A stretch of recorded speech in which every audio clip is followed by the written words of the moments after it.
Para pekerja PT KAI Daop 1 Jakarta menurunkan sejumlah material untuk melakukan perbaikan akibat dampak rel yang tergerus longsor di Kampung Baru Sirnasari, Kelurahan Empang, Kecamatan Bogor Selatan, Kota Bogor pada Rabu siang. Para pekerja ini pun berupaya menyegerakan proses tersebut agar kereta Pangrango Bogor Sukabumi cepat beroperasi kembali. Meski hanya satu rel yang terdampak longsor, PT KAI belum bisa memastikan kapan perbaikan tersebut bisa selesai. Hal ini mengingat tingkat kerawanan kontur tanah di lokasi ini. Hal ini bertujuan agar benar-benar aman saat dilintasi kereta.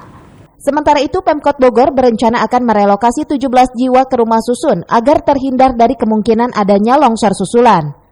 Jadi kalau untuk jalur yang terdampak longsor ini, itu kedalamannya sekitar 8 meter dengan panjang kurang lebih rel yang menggantung itu 25 meter ya, dan lebarnya itu sekitar 5,7 meter.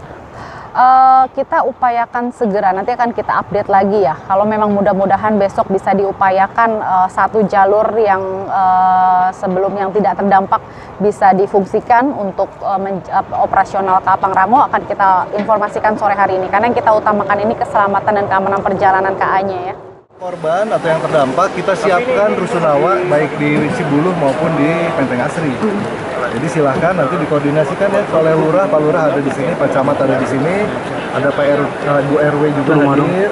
Nah, nanti mungkin dengan buka polsek ya, mungkin bisa juga nanti membantu dan Pak dan Ramil untuk mengkoordinasikan apa-apa saja yang dibutuhkan untuk warga bisa lebih aman. Rel kereta Bogor Sukabumi sepanjang 25 meter di kawasan tersebut dalam posisi menggantung akibat longsor yang terjadi pada Selasa malam. Akibatnya seluruh perjalanan kereta dari arah Bogor menuju Sukabumi dibatalkan. Dari Kota Bogor, Herman Bons melaporkan.